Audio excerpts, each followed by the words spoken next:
नमस्कार, दोपहर के ठीक 2 बज चुके हैं और आप देख रहे हैं आपका अपना चैनल न्यूज इंडिया 24/7 और मैं हूं आपके साथ प्रीति चौहान। आपने देखा कैसे थोड़ी देर पहले इलेक्शन कमीशन में बहुत बड़ा ऐलान किया गुजरात चुनाव के तारीखों को लेकर के। तो बड़ी खबर के साथ शुरुआत हम कर देते हैं।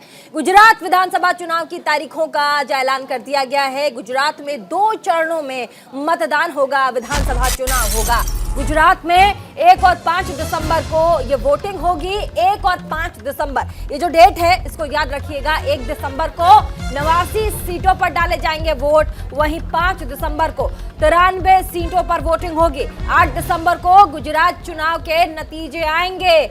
बहुत दिनों से इस तारीख के ऐलान का इंतजार हो रहा था। आपने कई विपक्षी पार्टियों के कड़वे बोल भी सुने जिसमें यह कहा जा रहा था कि इलेक्शन कमीशन क्या कर रहा है।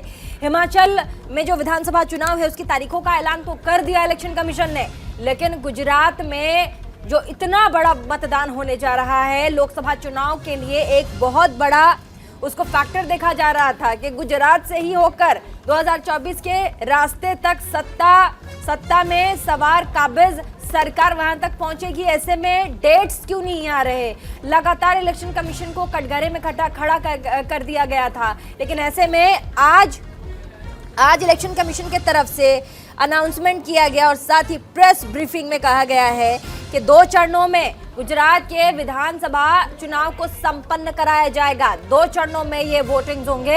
एक है गुजरात में 1 दिसंबर को, दूसरा 5 दिसंबर को। 1 दिसंबर को 89 सीटों पर मतदान, तो वहीं 5 दिसंबर को 93 सीटों पर मतदान होगा। 8 दिसंबर को गुजरात चुनाव के नतीजे आएंगे। 8 दिसंबर को हिमाचल विधानसभा चुनाव के भी नतीजे आने, आपको याद होगा 12 नवंबर को हिमाचल में मतदान होने हैं। हिमाचल विधानसभा चुनाव के लिए 12 नवंबर का जो दिन है वो बहुत ही इंपॉर्टेंट है। ऐसे में 2 बड़े राज्य, हिमाचल और दूसरा गुजरात पे इस वक्त ज्यादा फोकस है भाजपा, क्योंकि वो नाक की लड़ाई है। कहा जा रहा है नाक की लड़ाई है और वो वहीं से लड़ी जाएगी। गुजरात से होकर के जो रास्ता है लोकसभा चुनाव के लिए वो वहीं से निकलेगा गुजरात से। और नाक की लड़ाई है क्योंकि खुद प्रधानमंत्री, गृह मंत्री दोनों ही गुजरात से हैं। और ऐसे में ये बहुत लाजमी हो जाता है कि गुजरात में जो शाख की बात है, जो नाक की बात है, उसको जीता जाए।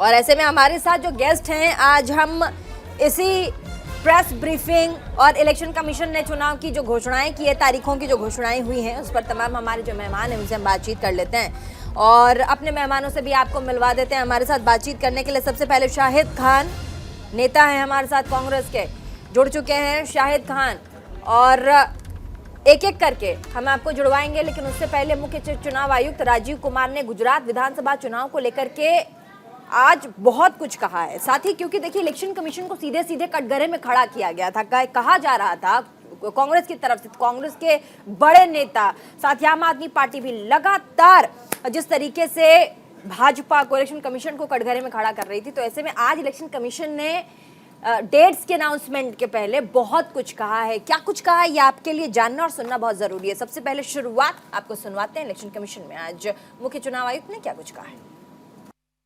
The date of issue of notification would be for the first phase 5th of November and for the second phase 10th of November.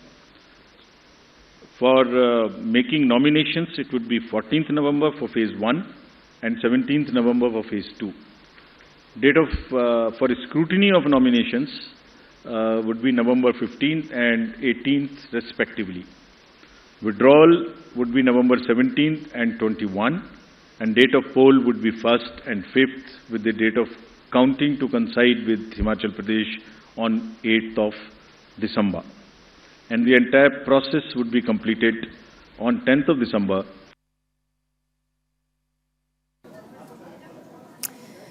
तो आपने सुना राजीव कुमार जी जो मुख्य चुनाव आयुक्त हैं वो क्या कुछ कह रहे थे, लेकिन अब इस पर बातचीत करने के लिए तमाम मेहमान हमारे साथ जुड़ चुके हैं। शाहिद खान नेता कांग्रेस के हमारे साथ स्टूडियो में मौजूद, दीपेश कुमार नेता भाजपा के हमारे साथ थोड़ी देर में जुड़ जाएंगे, संजीव कौशिक राजनीतिक विश्लेषक हैं हमारे साथ थोड़ी देर में आपको टेलीविजन स्क्रीन पर दिखाई देंगे, राहुल लाल वरिष्ठ पत्रकार आपको टेलीविजन स्क्रीन पर ऑलरेडी दिखाई दे रहे हैं, योगेश जादवानी प्रवक्ता आम आदमी पार्टी के आपको दिखाई पड़ रहे हैं। सबसे पहला सवाल जो मेरा है योगेश जादवानी से, 2 चरणों में पूरा का पूरा जो मतदान है वो होगा। आपने सुना होगा कि दिसंबर में 2 बड़े डेट्स 1 और 5 दिसंबर को चुना गया है। ये 2 बड़े डेट्स होंगे, ये 2 बड़े तारीखें हैं जब गुजरात में मतदान होगा और 8 तारीख को नतीजे आएंगे। क्या कहेंगे आप? इस चुनाव की बहुत तेजी से राह देख रही है, क्योंकि गुजरात में इस बार का जो चुनाव है वो ऐतिहासिक चुनाव होने जा रहा है। वो इसलिए ऐतिहासिक चुनाव होने जा रहा है कि पिछले 75 साल से 32 साल कांग्रेस का शासन रहा और पिछले 27 साल से भारतीय जनता पार्टी और कांग्रेस का मिलीभगत का शासन गुजरात की जनता ने देखा। 75 साल में पहली बार ऐसी कोई पार्टी आ रही है जो बिजली मुफ्त देने की बात कर रही है, गुजरात के युवाओं को रोजगारी देने की बात कर रही है, गुजरात की महिलाओं को सम्मान राशि देने की बात कर रही है, भाजपा भ्रष्टाचार के आरोप भी लगा रही है। गुजरात में शिक्षा का जो बदहाल ये भारतीय जनता पार्टी ने बना दे, वहीं गुजरात में आम आदमी पार्टी शिक्षा में सुधार की बात कर रही है, स्वास्थ्य में सुधार की बात कर रही है। तो इस बार गुजरात की जनता एक बदलाव की ओर आगे बढ़ रही है और परिवर्तन की हवा चल रही है और भाजपा और कांग्रेस के इस मिलीभगत के, इस भ्रष्टाचार और तानाशाही के शासन से मुक्ति पाना। भाजपा लगा रही है आम आदमी पार्टी पे भ्रष्टाचार के आरोप। मैं आती हूँ आप पे, आपके पास इस सवाल के साथ, लेकिन राहुल लाल हमारे साथ वरिष्ठ पत्रकार जुड़ चुके हैं। 2 डेट्स राहुल लाल जी, इससे पहले भी हम जब जुड़े थे हिमाचल चुनाव को लेकर के 12 नवंबर पे हमारी बातचीत हुई थी, लेकिन आज 1 दिसंबर और 5 दिसंबर का जो दिन है वो तय किया गया है, वो तारीख है जो तय की गई है। बहुत लंबा गैप लिया। आप देखिए चुनाव आयोग ने जिस तरीके से 2 डेट्स फाइनल किए हैं और इसमें देखिए 12 तारीख को इधर हिमाचल का चुनाव निपट जाएगा, उसके बाद एक बहुत लंबी टाइमिंग है, बहुत एक टाइम मिल जाएगा जितने भी राजनीतिक पार्टियां हैं उनको कैंपेनिंग के लिए। उसके बाद 8 तारीख को नतीजे आ जाएंगे। इसको ये जो गैप है इसको किस नजर से देखे राहुल लाल? देखिए ये गैप है कि जो आरोप लग रहे हैं कि तमाम संवैधानिक संस्थाएं बहुत ज्यादा दबाव में है, वो दबाव स्पष्टता हम लोग देख रहे हैं कि भारतीय संविधान के अनुच्छेद 324 के अंतर्गत चुनाव आयोग को बहुत ही प्रचंड शक्तियां प्राप्त है, लेकिन फिर भी चुनाव आयोग कहीं न कहीं प्रधानमंत्री जी की रैली, प्रधानमंत्री जी के कार्यक्रम कब तक गुजरात में समाप्त नहीं होते तब तक उन्होंने चुनाव की तिथियों की घोषणा नहीं की। 8 नवंबर को सोचिए कि 8 दिसंबर को गणना होनी है, 8 दिसंबर को हिमाचल के भी गणना होने हैं और गुजरात के भी होने हैं, तो फिर हिमाचल वाले दिन ही गुजरात के चुनाव की तिथियों की घोषणा क्यों नहीं की गई? तो अब तो ये चीजें और स्पष्ट है कि कहीं कहीं इलेक्शन कमीशन की जो निष्पक्षता है वो सत्तारूढ़ पक्ष की तरफ थोड़ा झुकाव रखती है। वो परसेप्शन आज के घटनाक्रम से स्पष्ट दिखाई देता, नहीं तो कोई कारण नहीं है। आखिर नहीं तो फिर 12 नवंबर के बाद आप 8 दिसंबर को क्यों गणना करा रहे हैं? तो दोनों इलेक्शंस आपस में, प्रीति जी देखिए आप वरिष्ठ पत्रकार रही है देश की, है अभी देश की आप, तो ऐसे स्थिति में क्या कारण है कि आखिर 8 दिसंबर के गणना के लिए इतना बड़ा सा गैपिंग? कोई लॉजिकल कारण नहीं देख रहा है। देखिए एक बार बाढ़ आया हुआ था, बाढ़ के कारण ये स्थितियां बनी हुई थी कि भाई दोनों जगह अलग अलग आपने घोषणा की थी, लेकिन ठीक है। दीपेश कुमार, राहुल लाल आपसे संपर्क, हाँ ठीक है। दीपेश कुमार भाजपा के नेता हमारे साथ स्टूडियो में मौजूद है, आपका बहुत बहुत स्वागत है दीपेश जी। राहुल लाल राजनीतिक विश्लेषक हैं और ऐसे में आम आदमी पार्टी के प्रवक्ता को भी आपने सुना, योगेश जादवानी जी को। ऐसे में जो सवाल है टाइम को लेकर के, टाइम मैनेजमेंट जिस तरह से किया गया, 12 नवंबर के बाद सीधा 1 दिसंबर और 5 दिसंबर, ये जो टाइम गैप है बीच में, ये 8 दिसंबर को नतीजे आने थे, जैसा कि राहुल लाल पूछ रहे हैं कि जब नतीजे सेम डेट को आने थे फिर इतना गैप क्यों लिया गया? ये जो तमाम विपक्षी पार्टियां लगातार सवाल खड़े कर रही इलेक्शन कमीशन पे, क्या वो सही है? ये तो इलेक्शन कमीशन को देखना है और इलेक्शन कमीशन तो निष्पक्ष है, वो कोई सरकार के देखरेख में उसको निर्णय लेना नहीं है, तो उसमें बीजेपी का क्या मतलब है? देखिए चुनाव तो जनता को वोटिंग करना है, जनता को वोट देके जिताना है। भारतीय जनता पार्टी सभी वर्ग सभी समुदायों के साथ रहता है। नहीं, तमाम दूसरी राजनीतिक पार्टियां भी चुनाव लड़ रही हैं, उनका कहना है कि अपने सहूलियत के हिसाब से ये जो डेट्स हैं इनको फाइनल कराया जाता है। ऐसा नहीं शब्दों में अगर मैं बोलूं, वो कम पढ़े लिखे हैं, वो कम पढ़े लिखे, कम कानून की जानकारी है। कौन कम पढ़ा लिखा है? जो आम आदमी पार्टी के लोग हैं, जो आरोप लगा रहे हैं, आरोप लगा रहे हैं, कम पढ़े लिखे हैं क्या? शाहिद खान साहब, क्या आपकी पार्टी में लोग कम पढ़े लिखे हैं?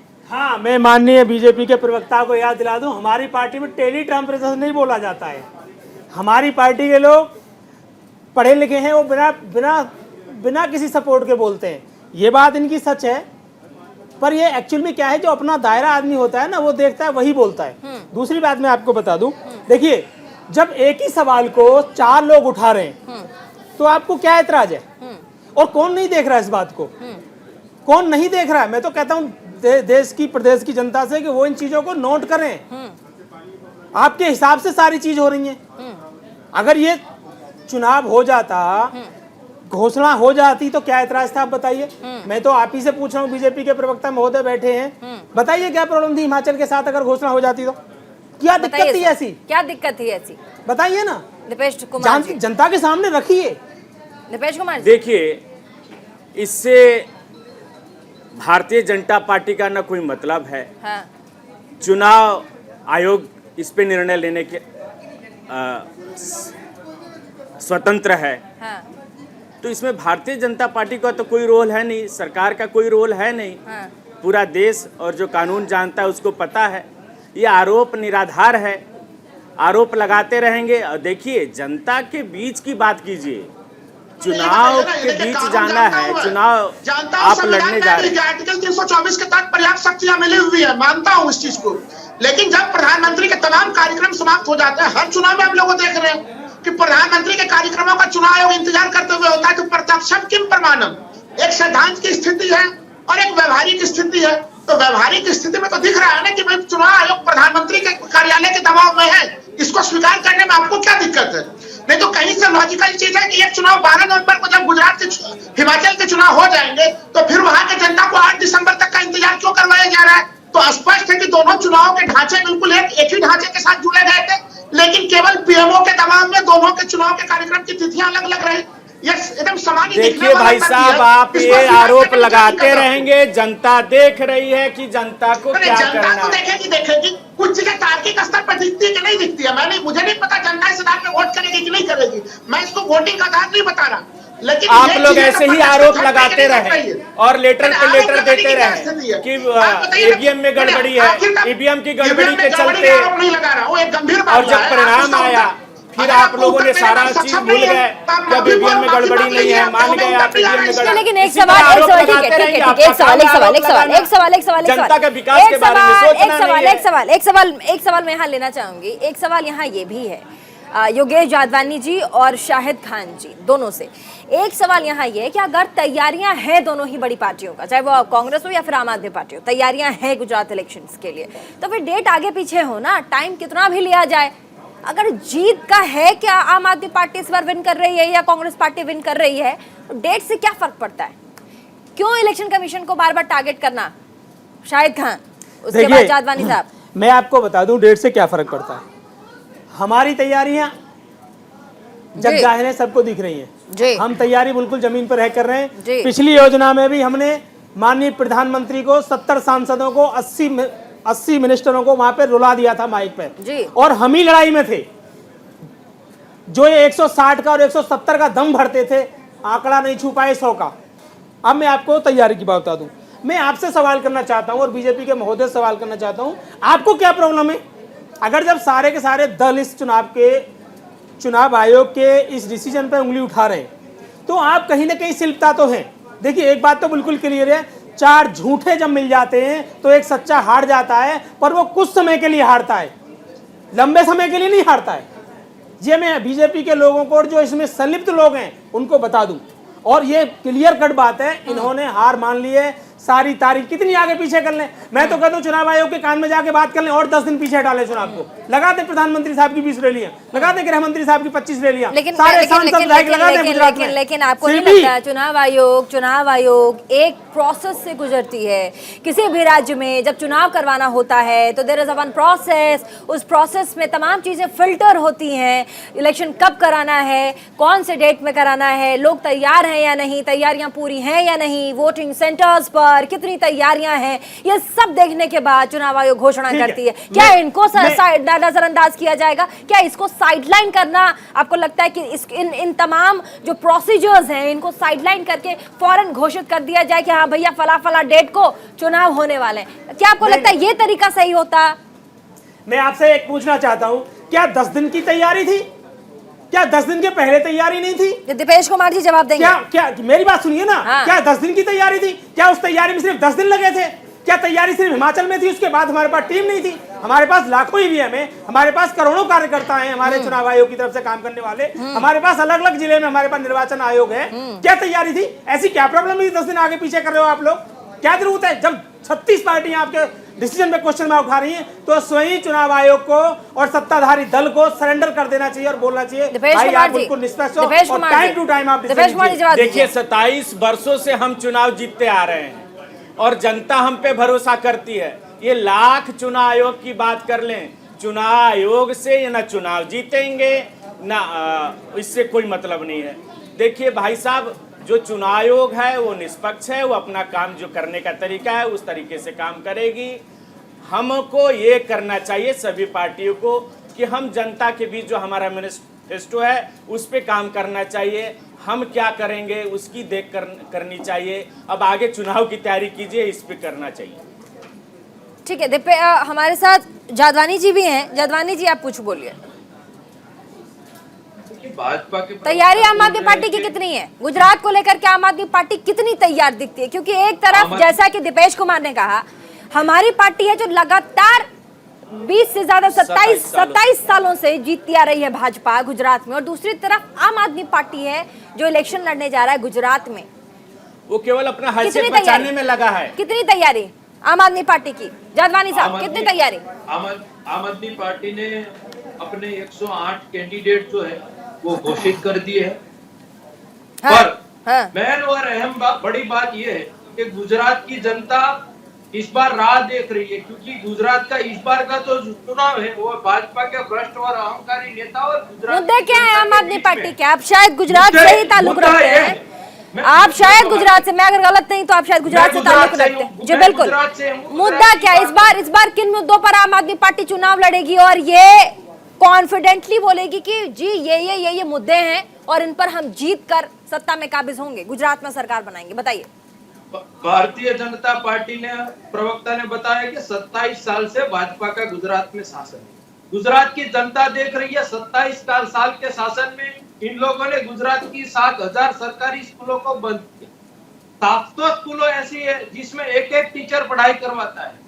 30,000 से ज्यादा टीचरों की कमी है। गुजरात में 33 जिले हैं, 20 जिले ऐसे हैं जहाँ की सरकारी अस्पतालों में ना तो MRI का मशीन है ना तो एक्सरे का मशीन है।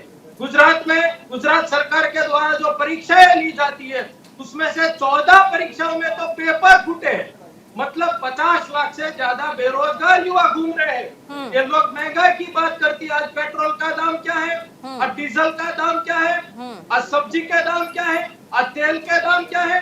गुजरात की जनता ये सब देख रही है कि 27 साल से इन लोगों को बार बार वोटिंग किया और इन लोगों ने क्या दिया? महंगाई दी, हाड़मारी दी और बाद में बाकी बचा था तो 150 लोगों को मौत दी।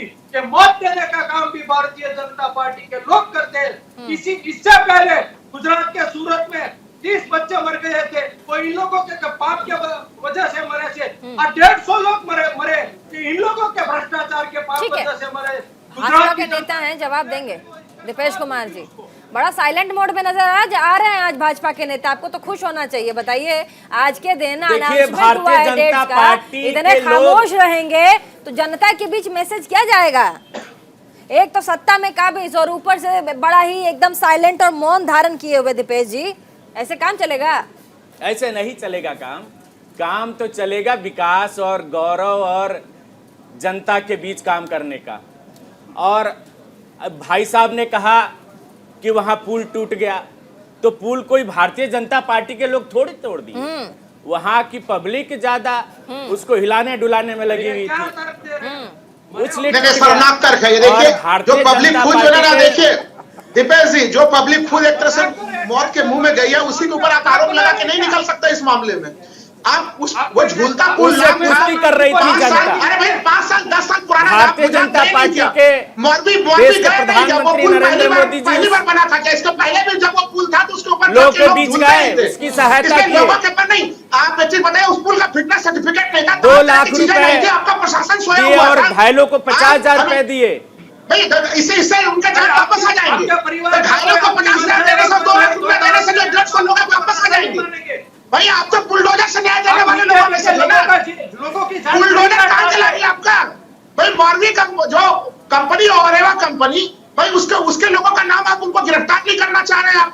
आप FIR में नाम नहीं दे रहे हैं। ये सवाल तो पूछे जाएंगे आपसे कि 27 साल से जब आम आदमी पार्टी तो के फिर प्रदेश अध्यक्ष क्या आम कह आदमी रहे पार्टी हैं? को छोड़ दीजिए। आम आदमी पार्टी कभी है भी नहीं, अभी जमीन में भी नहीं। आप पहले मूल मुद्दे का जवाब दीजिए ना कि भाई मौरवी के हादसे को बचाने के पीछे जो उसके मुख्य जिम्मेदार थे कौन लगे हुए हैं। तो ये इसके पीछे ये सवाल का जवाब तो आपको देना पड़ेगा ना। तो क्या भारतीय जनता पार्टी के जाके कार्यकर्ता ने तोड़ दिया उस अरे पुल भाई को? भारतीय जनता पार्टी का शासन था वहाँ पे। 26 तारीख को जब पुल खुल गया, 30 तारीख तक वो नहीं पुल नहीं दीपेश जी, तो सुनिए, राहुल लाल सुनिए। दीपेश जी, बहुत गैर जिम्मेदाराना बयान बहुत ही गलत हो जाता है। भारतीय जनता पार्टी के लोगों ने नहीं तोड़ा, लेकिन दुर्घटना देखिए है, वहां आसपास मैनेजमेंट है, प्रशासन है, प्रशासन की निगरानी में तमाम चीजें हुई हैं। जिस तरीके से लेटर्स बाहर आए हैं उसके आपने कंस्ट्रक्शंस को वीडियो लेकर देखा के। होगा। कौन सा वीडियो का कहानी दे रहे हैं आप जब मौरवी गए अजीब ये कुछ बताइए। हाथ उठा रहे हैं। मैं शाहिद मौरवी शाहिद जी, मैं हाँ मौरवी बोलिए, गया हूँ। हाँ 5 साल बोलिए। पहले गया हूँ, उसमें भी लोग ऐसे अरे झूला चैनल खा वालों ने रहे थे, वीडियो टूटा दिखाया, चाहिए। न्यूज चैनल वालों ने। हाँ क्या कि कैसे दिखाया? इस पे जनता क्या शाहिद करे। बोलिए, शाहिद बोलिए, वो आपका- शाहिद बोलिए। आपका वायरल किया हुआ अभी लोगों का वीडियो है वो हमेशा वो झूलतो पुल कहलाता था गुजरात का, उस पर लोग ऐसा ही झूला करते थे। तो पहले तो पुल नहीं टूटता था, इस बार क्यों टूट गया? तो आप मानिए सही कि उसमें भ्रष्टाचार हुआ, उसमें मेंटेनेंस में कमी हुई। आपकी जो लोकल एडमिनिस्ट्रेशन है वहाँ पे ब्रजेश मेहरा जी आपके MLA है, वही आपके मंत्री भी है वहाँ पे, तो उनकी जिम्मेवारी तय नहीं कीजिएगा। बोलिए शाहिद। प्रीति जी, देखिए मैं आपके एक वाक्य में वो बड़ा जाना चाहता हूँ। जो आपने भी कहा ना बीजेपी के लोग साइलेंट हैं, हाँ। ये अभी साइलेंट नहीं है, हाँ। ये बॉटम से लेकर टॉप तक साइलेंट है। साइलेंट रहने के लिए बोला गया है। कांग्रेस क्या जीत रही है प्रधानमंत्री इसीलिए? जी को वहाँ जाने की जरूरत थी? कांग्रेस जीत रही है इसीलिए भाजपा साइलेंट है। अरे कांग्रेस जीत नहीं रही। कौन अभी कहे? इन्होंने 27 साल एक 8 राज्य में तारीख राज किया बाकी है। है। कांग्रेस ने शाहिद 35 साल, साहब, 40 साल और 70 8 साल तारीख राज किया बाकी है। है। हमने बैक टू बैक राज किया है। और देखिए 8 साल के इनके भ्रष्टाचार को देश की जनता ऐसे उखाड़ कर फेंकेगी कि इनका नाम निशान नहीं रहेगा। ये कह रहे हैं कि वो पुल जनता ने हिलाया तो टूट गया। क्या ऐसा वीडियो एक है नहीं? अरे बंगाल के चुनाव का वीडियो देख के आए बीजेपी के लोग, कितनी प्यार से मोदी जी ने बोला दीदी ओ दीदी वो चुनाव में पुल टूटा। तो ये गुजरात में कहाँ टूटा है? ये चुनाव के पहले क्या इसीलिए चुनाव को टलवाया जा रहा था? क्या इनको किसी ने बता दिया पुल टूटने वाला है? दूसरी बात मैं आपको बता दूं, जब पुल बनाने वाली कंपनी को पुल का काम दोगे हमारे पास तो आ वो रही पुल के बाद शायद बड़ी खबर हमारे पास आ रही है, उसके बाद ब्रेक में जाएंगे। बड़ी खबर, चुनाव आयोग पर कांग्रेस का बड़ा हमला एक बार फिर से हुआ है। प्रधानमंत्री के कार्यक्रम के बाद तारीख का ऐलान और साथ ही कांग्रेस मोदी जी के ऐलान के बाद चुनाव की तारीख आखिर क्यों की गई? मोदी जी पहले नए ऐलान कर रहे, कांग्रेस ऐसा बोल रही है हम गुजरात चुनाव में जीत के लिए आश्वस्त हैं। ये बहुत बड़ी बयान है। मोदी जी पहले नए ऐलान कर रहे हैं, कांग्रेस की तरफ से ये बयानबाजियां की जा रही है। एक बार सुनवा भी देते हैं बड़े नेता कांग्रेस के क्या कुछ कह रहे हैं इस बार इलेक्शन कमीशन के ऊपर। गुजरात की तारीख क्यों नहीं आ रही थी, ये सबसे बड़ा सवाल है। और रोज प्रधानमंत्री जी कहीं ना कहीं गुजरात में जाके यहाँ तक कि जो राजकीय शोक होना था मोरबी का, उस तक को टाल दिया गया कि पहले मोदी जी अपने सारे रिबन काट दें, नई नई वेशभूषा में दिन में 3 बार आएं, रिबन काटें और घोषणाएं करें और उसके बाद चुनाव की तिथि घोषित। तो ऐसे कभी होता है क्या? कहाँ बन रहा है ये परसेप्शन? आपके स्टूडियोज में बन रहा हो तो बन रहा हो। गुजरात की असलियत आप वहाँ आइए हमारे साथ, आपको दिखाते हैं। गुजरात में ग्राउंड पे कहीं इस पार्टी का नाम नहीं है, आप लोग चलाए जा रहे हैं। पवन खेड़ा बहुत बड़े नेता कांग्रेस के दिग्गजों में माने जाते हैं। पवन खेड़ा सीधे कह रहे प्रधानमंत्री के जितने चुनावी वादे थे, तमाम बड़ी नीतियां जो वो करने वाले थे, वो सब करने के बाद इलेक्शन कमीशन ने क्यों डेट्स अनाउंस किए हैं? बहुत बड़ा सवाल।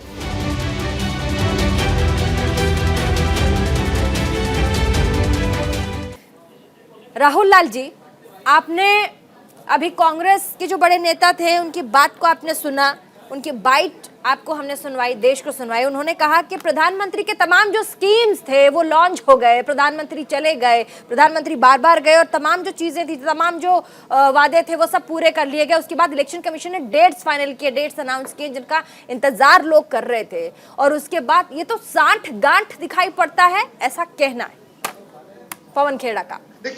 देखिए जो पवन खेड़ा कह रहे हैं वो प्रत्यक्षता हम लोग होते हुए देख रहे हैं कि प्रत्यक्ष को प्रमाण की जरूरत नहीं है। पवन खेड़ा तो अभी कह रहा है, मैं तो उसके पहले ही मैं लगातार कह रहा हूं कि एक तरह से प्रधानमंत्री, सबको पता था कि प्रधानमंत्री के जब सारे कार्यक्रम निष्पादित हो जाएंगे फिर इलेक्शन कमीशन चुनाव की तिथियों की घोषणा करेंगे, नहीं तो इलेक्शन कमीशन हिमाचल प्रदेश के चुनाव के साथ ही इसकी घोषणा कर देता।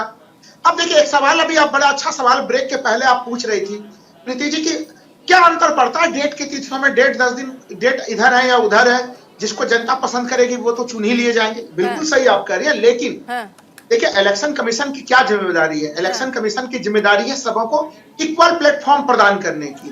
आप तब तक जो है उसको टालते रहते हैं कि भाई सरकार, देखिए अब तक जो चुनाव प्रचार हो रहे थे वो चुनाव प्रचार जो है वो सत्तारूढ़ पार्टी, सत्तारूढ़ तंत्र तो सरकारी मशीनरी का प्रयोग कर रहे थे। अब चुनाव आचार संहिता लागू हुआ तो ऐसे स्थिति में अब वो उनके तरफ से भी जो खर्चे होंगे वो एक तरह से दलीय खर्चे होंगे। तो आप जब इलेक्शन कमीशन इस प्रकार के निर्णय लेता है तो उसमें इक्वल प्लेटफॉर्म राहुल लाल जी, जब प्रेस कॉन्फ्रेंस हो रही थी, प्रेस ब्रीफिंग, इलेक्शन कमीशन ने हिमाचल चुनाव के तारीखों का ऐलान किया था, जब वो ब्रीफिंग हो रही थी तब राजीव कुमार ने ये कहा था कि हिमाचल में, क्योंकि अब हम सर्दियों की ओर आगे बढ़ रहे हैं, आप देखिए मौसम अभी नवंबर, उसके बाद दिसंबर, तो नवंबर पूरा वहां पर सर्दियों वाला मौसम होगा, पहाड़ी इलाका है, ऐसे में वहां पर चुनाव कराना बड़ा मुश्किल वाला काम है। तो पहले हम डेट्स अनाउंस कर रहे हैं 12 तारीख को ताकि तमाम झंझटों से थोड़ा छुटकारा मिले और पहले ही चुनाव करा लिए जाएं। तो ये दलील चुनाव आयोग की तरफ से भी तो है ना सर, हमें तमाम चीजों को साथ में लेकर के चलना होगा। सिर्फ बोल देना, जैसा कि अभी पवन खेड़ा साहब कह रहे थे इलेक्शन कमीशन के लिए कि ये डेट्स इतने लेट से क्यों आ रही हैं, एक ही साथ क्यों नहीं आए, प्रधानमंत्री के तमाम जो रूट्स हैं वो लग गए, पॉलिसीज हैं वो अनाउंस कर दी गई, उसके बाद डेट्स दिए जा रहे हैं, थोड़ा सा निराधार और बहुत अनजस्टिफाइड नहीं लग रहा राहुल लाल? देखिए मुझे निराधार नहीं लग रहा, मैं कह रहा हूं कि अगर उस जिस दिन 12 नवंबर की घोषणा हुई उसी दिन अगर यहाँ के डेट की, ठीक है ये 1 दिसंबर और 5 दिसंबर की तिथियां होती, मैं नहीं कह रहा तिथि कोई अलग होती, तो ये डेट अगर उसी दिन घोषित कर दिए जाते तो आदर्श आचार संहिता गुजरात में भी उसी समय लग जाते। जब 8 दिसंबर को मतगणना हो रही है तो एक जगह आदर्श आचार संहिता पहले लग जाए, एक जगह बाद में हो जाए, तो आप कह रहे थे, आपका कहना प्रतिष्ठा का सवाल है गुजरात, इसीलिए शायद टाइम बोरो किया गया ताकि भाजपा को समय मिले। टाइम बोरो किया जाए, ना करो, इसका भाजपा को नुकसान होगा। इसका कैसे? देखिए उन्हें भारतीय जनता पार्टी को नहीं पता था कि मोरबी जैसे हादसा का सामना करना पड़ेगा। अगर अभी इलेक्शन कमीशन का चुनाव आचार संहिता चल रहा था तो इसका आरोप भारतीय जनता पार्टी के शासन के ऊपर नहीं लगता, तब तो फिर इलेक्शन कमीशन के ऊपर जाता कि वो एक तरह से सत्ता तंत्र संभालते। मुख्यमंत्री की दायित्व जो है काफी सीमित हो जाता है चुनाव आचार संहिता लगने के बाद। तो फिर ये सवाल अभी हम लोग जो भाजपा से पूछ रहे हैं वो सवाल चुनाव आयोग से पूछा जाए। सवाल पूछ रहे हैं राहुल लाल, बहुत जायज सवाल पूछ रहे हैं कि अभी भाजपा खुद घिरती भी दिख रही है जिस तरीके से ये टाइम मैनेजमेंट केवल पलटवार करना काम है। देखिए जनता जो चाहेगी वही होगा, ये तो ये भी कह रहे हैं, राहुल जी भी कह रहे हैं।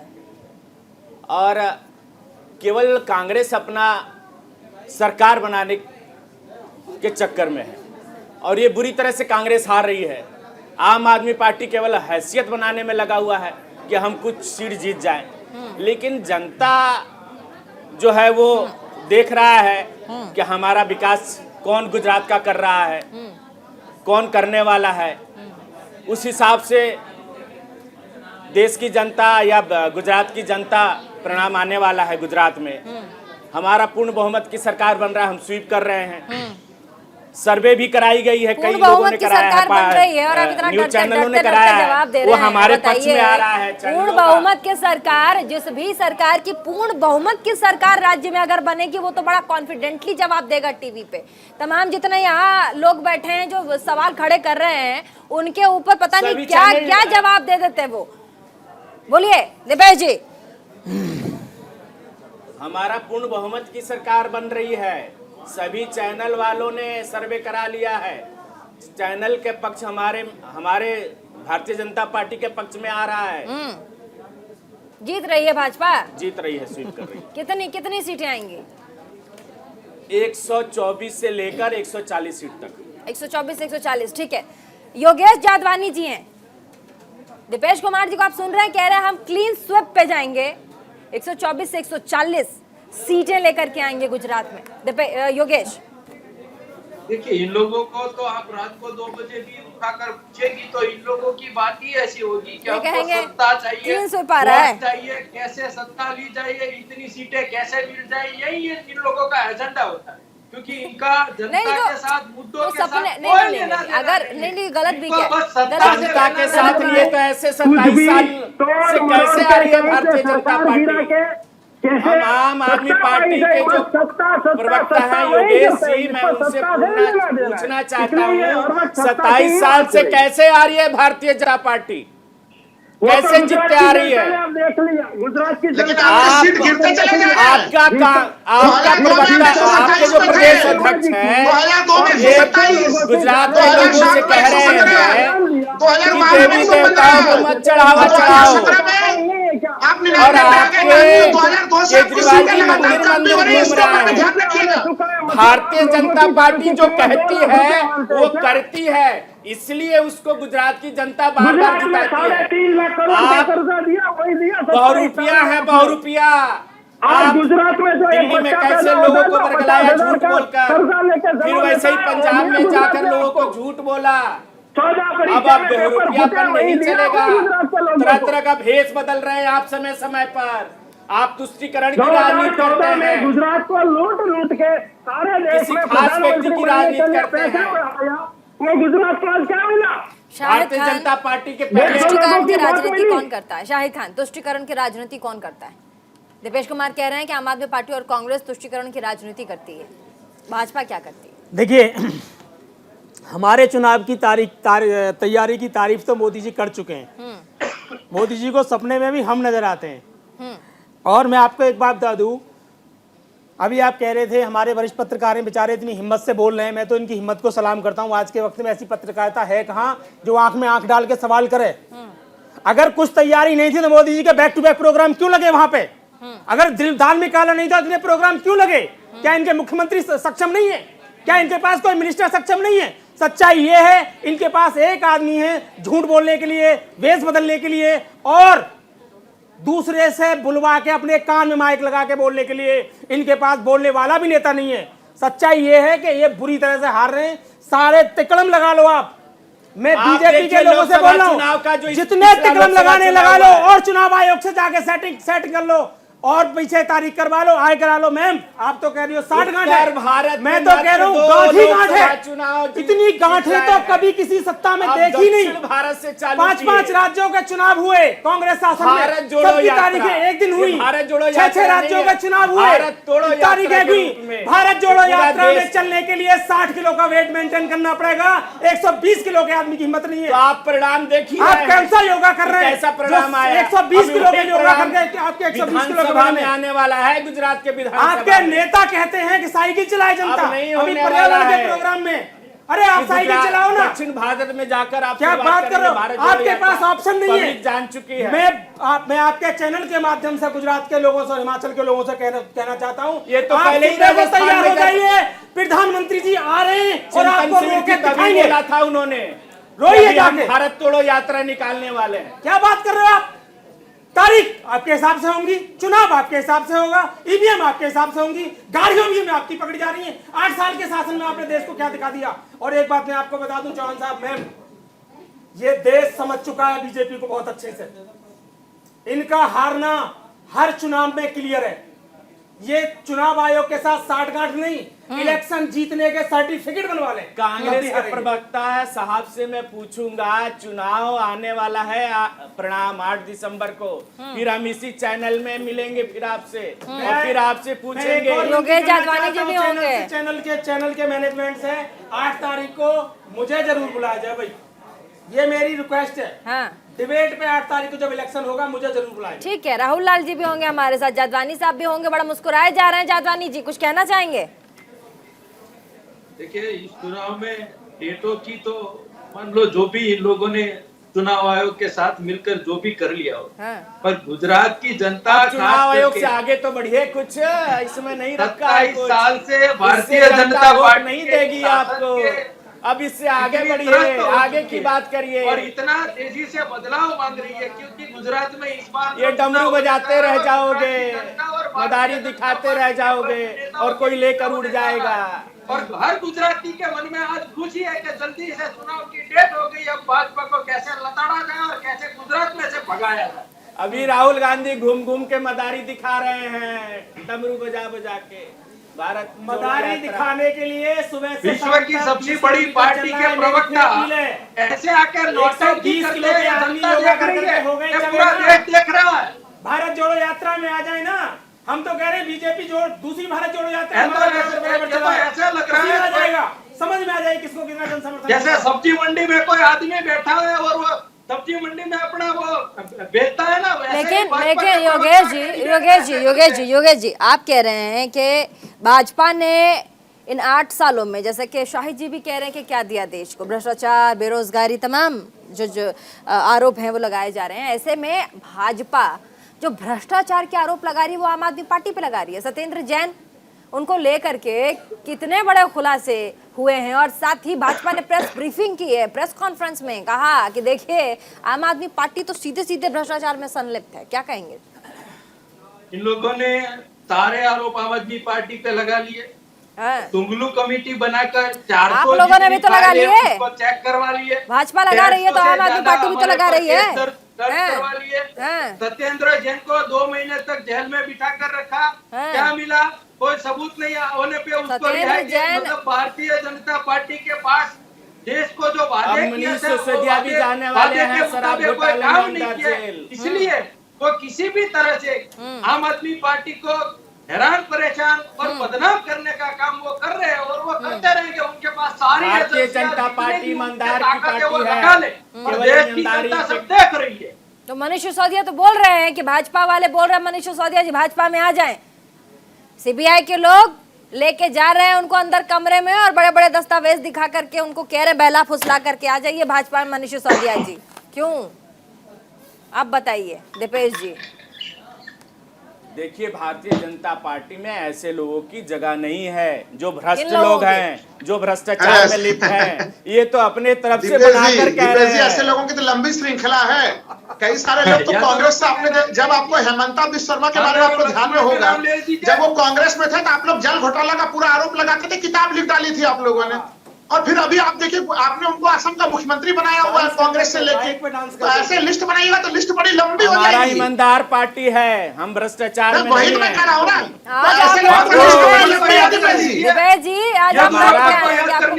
हमारे दल में आने के बाद, हमारे साथ काम करने के बाद ऐसा कोई भ्रष्टाचार में लिप्त हो तो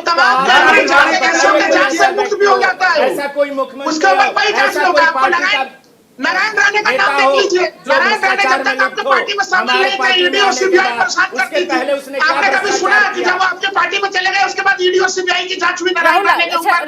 राहुल एक सवाल मेरा आपसे। अभी दीपेश जी ने कहा कि हम गुजरात में क्लीन स्वीप करेंगे। पूरी हमारा जो वोट है वो परसेंटेज आप देखिएगा कि गुजरात में भाजपा को क्या वोट परसेंटेज मिला और कैसे जीत हुई है। क्लीन स्वीप करेंगे हम, 124 से 40 का टारगेट दिया है दीपेश जी ने। क्लीन स्वीप की अगर हम बात करें और हम तीनों ही बड़ी पार्टियों की अगर हम बात करें, मैं शाहिद के पास आती हूँ, आप बीच में बोल सकते हैं लेकिन मैं सवाल जरा आप एक चीज खाली मैं कहूंगा जो आपने सवाल पूछा। क्लीन स्वीप और साथ में 2 बड़ी पार्टियां और हैं, आम आदमी पार्टी और कांग्रेस। मोरबी जिस तरीके से हम लोगों ने घटनाक्रम देखा, कितना इम्पैक्ट डालेगा क्लीन स्वीप एक जगह, कॉन्फिडेंट एक जगह, 124 और 40 के बीच का टारगेट एक जगह, आपको क्या लगता है?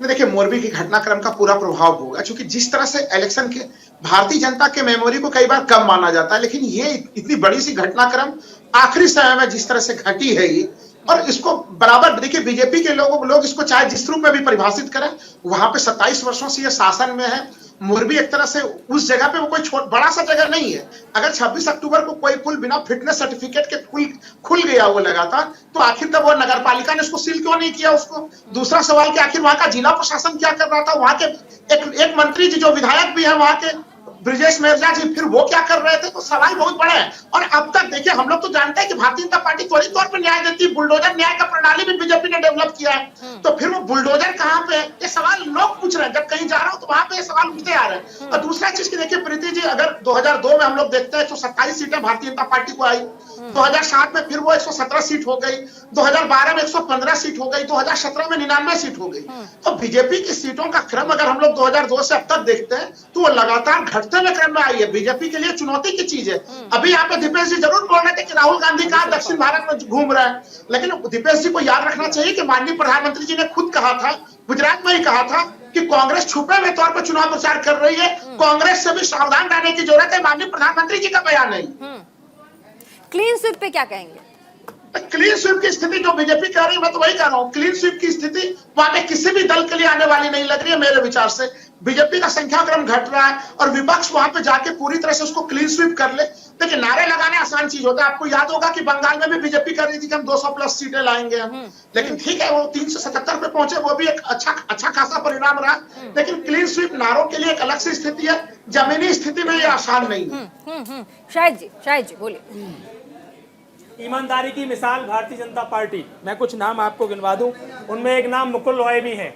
मैं ओपनली बोल रहा हूं चैनल पे, और हमारे वरिष्ठ पत्रकार ने बड़े विनम्रता से बताया है, उन्हीं भ्रष्टाचारियों की वजह से 0 से 77 पे 75 पे पहुंची है पार्टी।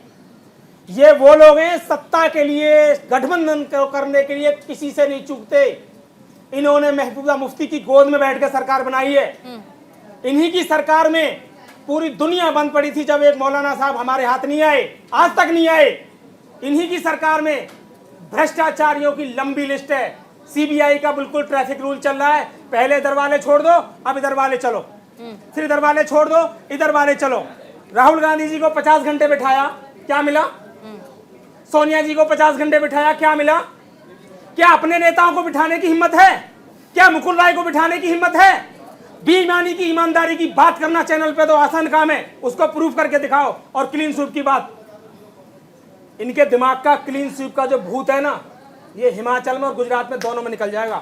मैं चैनल पे दावे के साथ कह रहा हूं। और इनके पास जितनी ताकत है, चुनाव आयोग, पब्लिक, चुनाव आयोग से कह दें कि ये कैंडिडेट घोषित कर रहे हैं, इनके सर्टिफिकेट छाप दे फर्जी, फिर भी नहीं जीत पाएंगे। भ्रष्टाचार अभी सुनिए, बीजेपी के लोग सुनिए, प्रीति में बीजेपी के लोगों को बोलिए, मैं शांति से सुन रहा हूँ। पहले बीजेपी के लोगों को बोलो, सुनने के मोरबी का पुल का पूरा मामला है, भ्रष्टाचार का मामला है। मैंने नाम लेके बताया, भ्रष्टाचार में तो लिप्त है मैंने नाम लेके बताया बीजेपी जो दिल्ली में शिलाजीत। एंकर महोदय, बीजेपी के लोगों को बोलिए कि सुनने की आदत डालिए, यहाँ आना है तो सुनिए शांति से।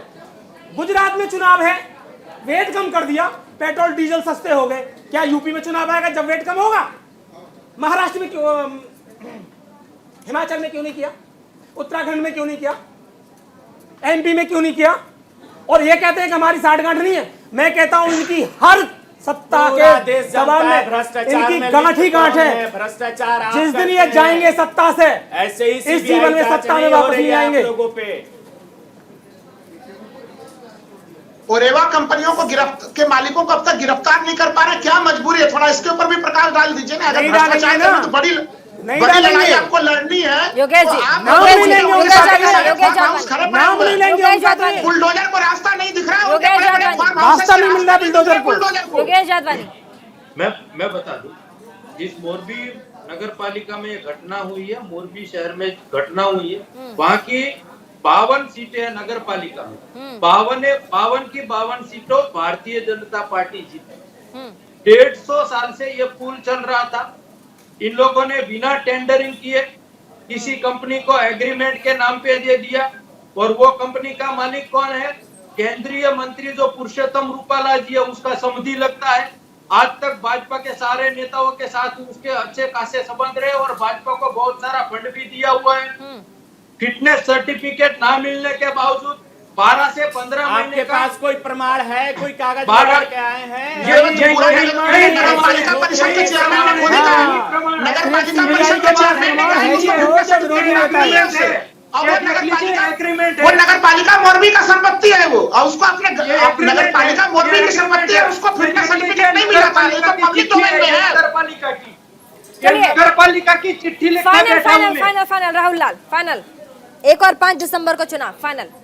देखिए 1 और 5 दिसंबर को चुनाव है और इस चुनाव में देखिए भारतीय जनता पार्टी के लिए चुनौतियां बड़ी हैं, क्योंकि देखिए मैं बोल रहा हूं कि बार बार उनका ग्राफ घटता जा रहा है। और दूसरी चीज की ये महत्वपूर्ण चीज होगा कि आम आदमी पार्टी किस तरह से वहां पे अपनी उपस्थिति दर्ज कराती है, कांग्रेस किस तरह से आगे रणनीति बनाती है, क्योंकि अब तक डोर टू डोर कैंपेन एक लो इंटेंसिटी के साथ एक अलग ढंग से चुनाव प्रचार किया। तो ये सब सारे तथ्य जो है कि वो तय करेंगे कि गुजरात चुनाव के परिणाम कहां पर जा रहे हैं। लेकिन हाँ, मोरबी के घटनाक्रम से भारतीय जनता पार्टी को अच्छा खासा नुकसान हो रहा है, ये तो तय बात है। भारतीय जनता पार्टी कुछ सभी वर्ग, सभी समुदाय, सभी लोगों के साथ मिलकर काम करती है और सबके लिए काम करती है। इसलिए भारतीय जनता पार्टी इस बार पूर्ण बहुमत की सरकार बनाने जा रही है। आम आदमी पार्टी केवल अपना हैसियत बचाने में लगा हुआ है, कुछ खास लोगों के साथ काम करती है, कुछ खास लोगों के लिए काम करती है। कांग्रेस तो सरकार ही बना रही है 27 साल से, अब आएगा 8 दिसंबर को चुनाव परिणाम, तो सरकार किसकी बनती है?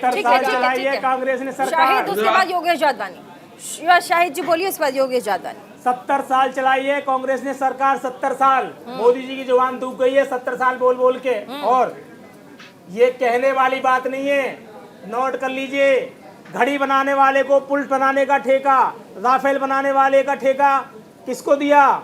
रोड बनाने वाले का ठेका किसको दिया? क्या इनका फाइनल कमेंट ये है, बिस्तर बोइया बांध ले, प्रधानमंत्री जी दोनों राज्यों में रोने को तैयार हो जाएं। ठीक है, योगेश जादवानी। गुजरात की जनता ने पिछले 27 साल से भारतीय जनता पार्टी और कांग्रेस का मिलीभगत का, भ्रष्टाचार का, शासन का देखा है। गुजरात की जनता अब की बार परिवर्तन मांग रही है, बदलाव मांग रही है। और पहली बार आम आदमी पार्टी जैसी कट्टर, ईमानदार और देशभक्त पार्टी गुजरात में चुनाव लड़ रही है। और गुजरात की जनता का आम आदमी पार्टी का भरपूर समर्थन मिल रहा है और गुजरात में आम आदमी पार्टी ठीक है। बहुत शुक्रिया तमाम मेहमान हमारे साथ जुड़े। और आपने देखा जैसे प्रेस कॉन्फ्रेंस आज हुई है इलेक्शन कमीशन की, और उससे पहले ही आपने पवन खेड़ा जो कांग्रेस के बड़े नेता हैं, उन्होंने कैसे इलेक्शन कमीशन को कटघरे में खड़ा किया। और उन्होंने कहा कि जिस तरीके से प्रधानमंत्री के रूट्स लग रहे हैं और साथ ही तमाम पॉलिसीज और बड़े अनाउंसमेंट्स हो रहे हैं, उसके बाद जब सारी चीजें हो गई उसके बाद क्यों ये डेट्स घोषित किए गए? 60 गांठ का मामला, और साथ ही अब 1 तारीख और 5 दिसंबर 2 बड़े डेट्स हैं जब गुजरात चुनाव होंगे, विधानसभा चुनाव है, वोट डाले जाएंगे। और इधर 12 नवंबर जब हिमाचल में चुनाव होंगे, 8 दिसंबर को नतीजे आएंगे। इन सब में जो बड़ा सवाल यह है कि तमाम राजनीतिक पार्टियां पूरे जोरों शोरों से चुनाव लड़ रही है, लेकिन आने वाले समय यानी कि 8 दिसंबर को यह पता चल पाएगा कि गुजरात के सत्ता पर कौन काबिज होगा और हिमाचल की कुर्सी पर कौन मुख्यमंत्री बनेगा। ये आने वाले समय में यानी कि 8 दिसंबर को पूरा देश देखेगा।